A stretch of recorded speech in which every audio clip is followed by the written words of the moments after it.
Midori Draws will be doing a review on Chocolate no Maho or Chocolate Magic. Chocolate Magic is a supernatural story that revolves around Chocolate Aikawa. She sells chocolates that can grant wishes when consumed. It actually reminds me of the K-drama series The Witch's Diner. I think upon searching for the review of The Witch's Diner, I come across this anime and listed it before I forgot. Genre: drama, magic, supernatural.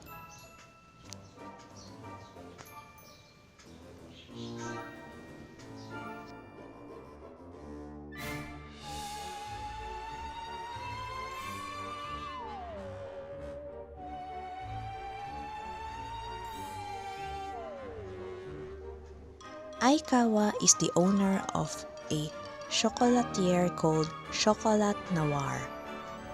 You cannot see Aikawa to be a protagonist and antagonist. Just like us viewers, she is only an observer.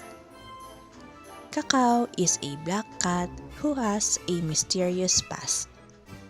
It is up to you to find out the backstory of both Aikawa and Kakao, so I suggest you watch the anime.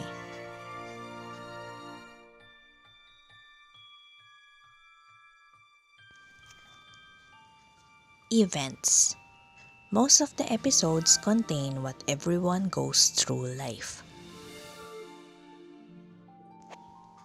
What I liked: besides the yummy chocolates, I get to see the main character for each episode to have a happy ending.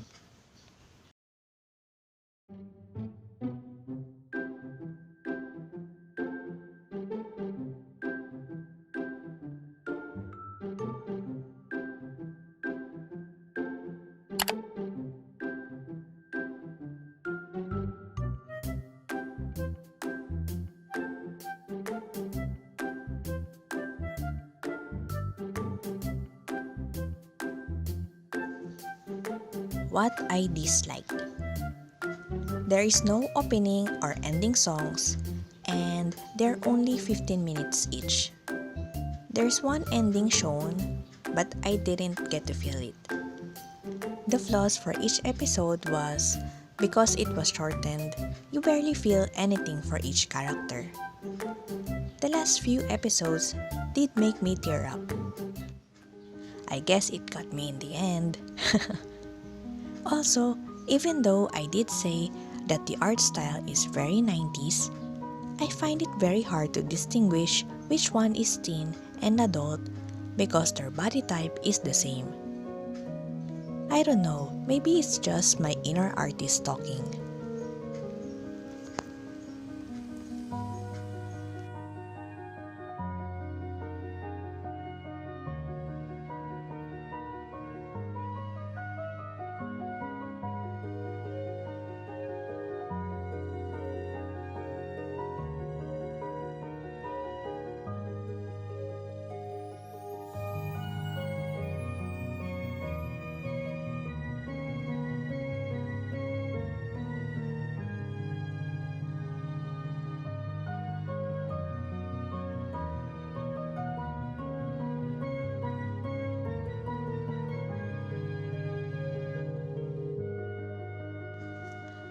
Impression of the series: it was bittersweet like chocolate. The bitterness is the pain felt by Aikawa's customers, and the sweetness is what happens after. But there's more to the chocolate. Now, let me share you the similarities between Chocolate no Maho and The Witch's Diner. 1. There's a female protagonist that is a witch and wears stylish clothing. 2. A restaurant that shows up to those who need it. 3. Grant wishes when food is consumed, but with a price. Disclaimer: This is just my opinion, and I don't have the facts that point out that they're very similar. We don't know if the Witch's Diner is inspired by Chocolate no Maho, but there are way too many similarities to not notice it. Especially if this anime didn't get to stand out during its time.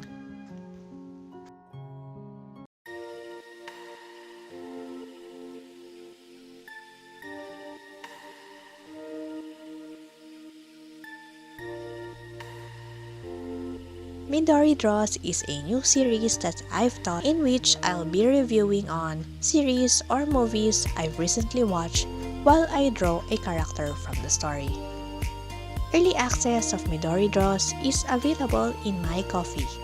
Just go to mycoffee.com/LadyMidori and go to my tip jar. You can choose two options.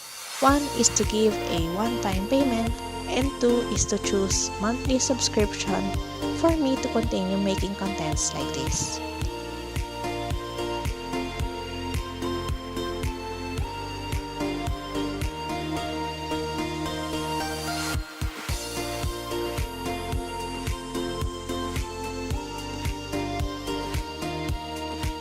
Favorite part: Aikawa and Cacao Past. I was hoping it would be the chocolate, but the desserts only have a few screen time that I couldn't feel the indulgence or my mouth watering. I was excited because it was supernatural, and I love desserts. Rate: 3/5. -1 point because there's no opening and ending songs, and another minus point because they're only OVAs and only lasts for less than 15 minutes. The remaining plus points are because of its originality. Unless there's another story that has the same theme and storyline, let me know in the comments below. And the lessons I get to learn, no matter the age. If I were to become a customer, I'm not sure what kind of chocolate I would consume and what I would use it for. The art style has a very 90s vibe, and since I've grown to love the simpler times, I love the style. It's very bishoujo.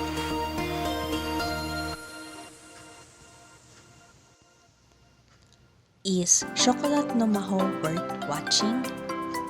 For me, it's so-so. It doesn't have the effect it does when I watch The Witch's Diner. The story for each character is okay, but it won't resonate with you.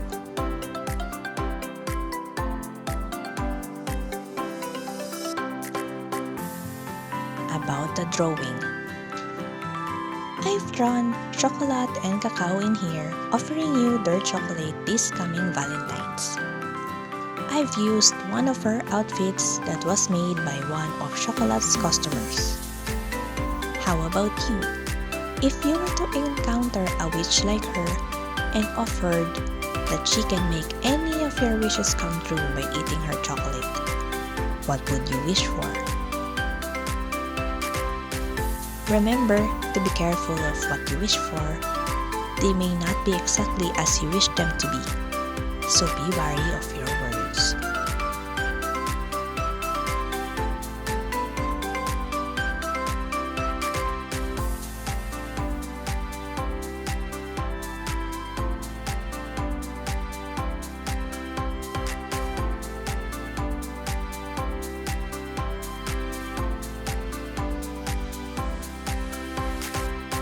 What is your favorite kind of chocolate dessert? Do you prefer to bake them yourself, or do you want to buy for yourself and your loved ones? I'm not really a fan of chocolate, but there was someone who makes a great chocolate truffle before. It was a friend of my sister, and she is a chef. Her chocolate truffles were so yummy whenever we have them. When I got into a relationship, I've learned to do no-bake desserts. Some were successful and some were a failure. But now, I've stopped making them not because there's no one else to make it for, but I got tired of giving everything to everyone I care about. I have to save something for myself, you know. Share your favorite chocolate along with your relationship stories in the comments below. Let's not stick with just a romantic partner, but they could also mean a close friend, family member, pet, or any form of love. You may get featured or shout out on the next video.